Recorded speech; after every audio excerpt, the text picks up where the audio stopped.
En 1995, disais-je, Milan Gvero était le commandant adjoint chargé du moral des troupes, des affaires juridiques et du culte au sein de l'état-major principal de la VRS et était directement subordonné à Mladic.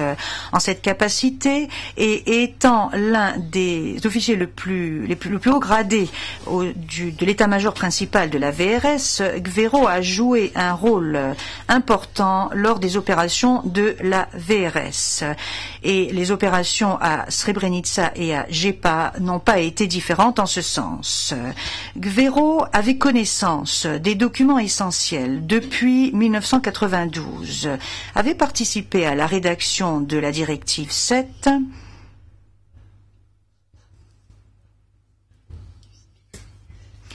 et était informé du plan visant le déplacement par la force des populations des enclaves de Srebrenica et de Jepa depuis le début de l'élaboration de ce plan, ainsi que du rôle de la VRS dans le cadre de ce plan. Gvero devait être informé des grandes phases de l'opération pour être en mesure d'agir si des questions de morale venaient à se poser ou s'il était nécessaire de diffuser des informations. Par conséquent, des documents essentiels lui étaient adressés en particulier, tels que notamment le télégramme de Tolimir transmettant l'ordre de capture de Srebrenica de Karadzic, les consignes de Tolimir et de Mladic à propos des prisonniers de guerre et des documents relatifs aux négociations à Jepa. Gvero devait d'autant plus être absolument informé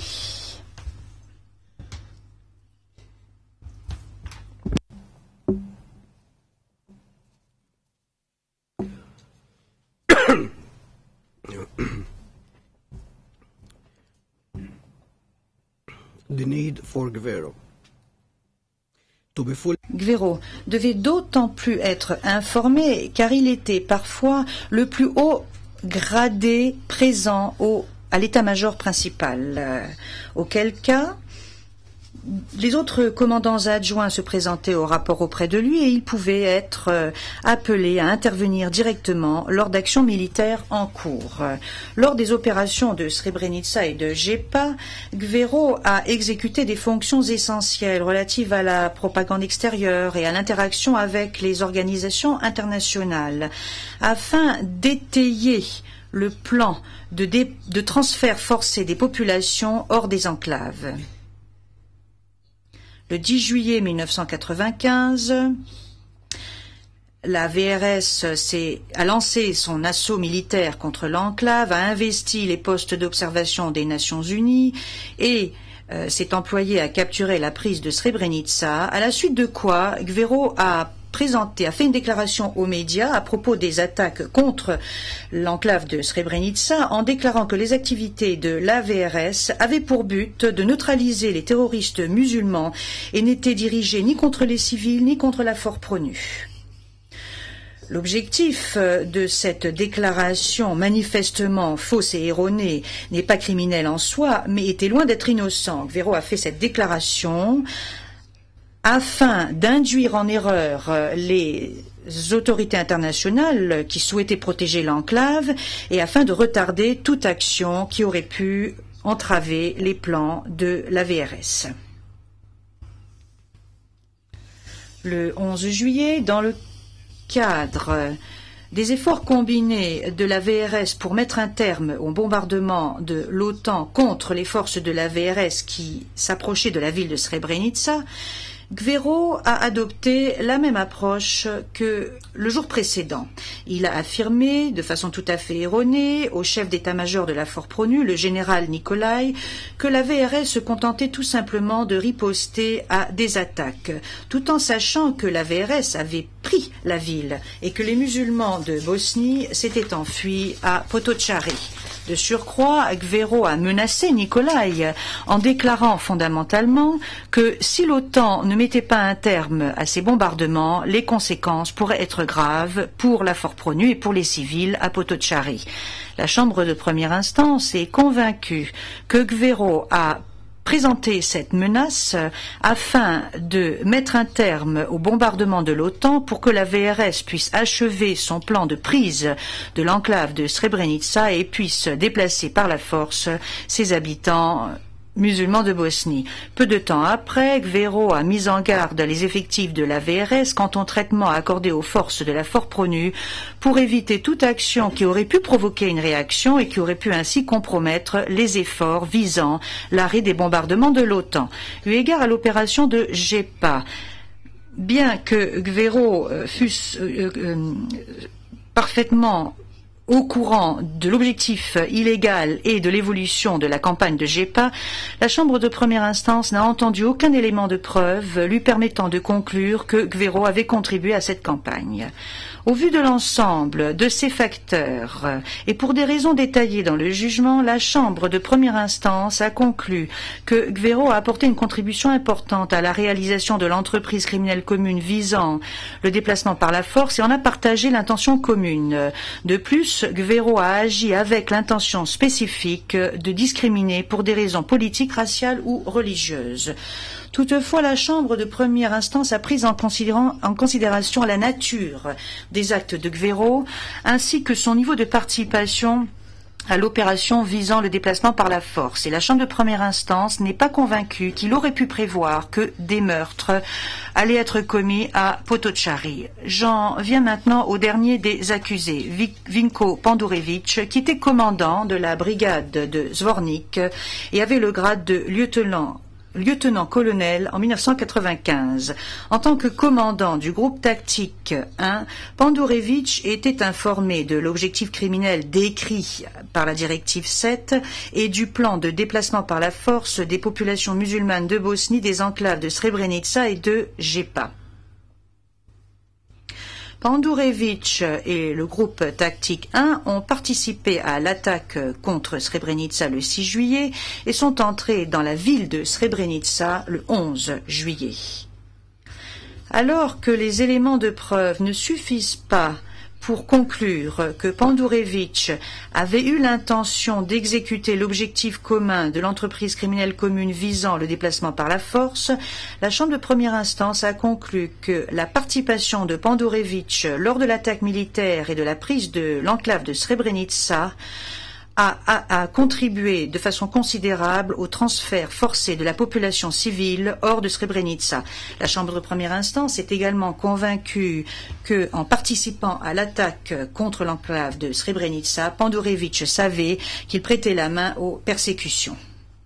Eu égard à GEPA, la Chambre de première instance a conclu que Pandurevic n'a pas apporter de contributions importantes ou substantielles au transfert forcé et qu'il n'a pas partagé l'intention de déplacement par la force. Le 15 juillet,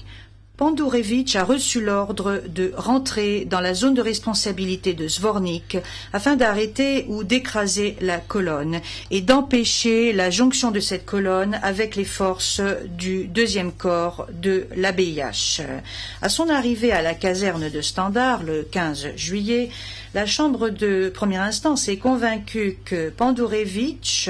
a été informé par son chef d'état-major que, conformément à l'ordre de Mladic, Behara et Popovic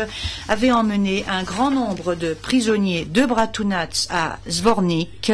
où ils étaient en train de les exécuter et que la gare de l'exécution et l'enfouissement des prisonniers posait d'énormes problèmes. Au cours des jours suivants, Pandurevic a reçu des informations supplémentaires, notamment à propos des détentions, des exécutions et des enfouissements à Pilica, Petkovci, Rochevich, Oraovac, ainsi qu'à la ferme militaire de Branievo. Le 10 juillet au plus tard, Pandurevic disposait d'informations à propos de la portée générale de cette opération de meurtre. Toutefois, aucun élément de preuve n'a permis de déterminer que Pandurevic partageait l'intention de commission des crimes qui faisaient partie de l'entreprise criminelle commune visant le meurtre.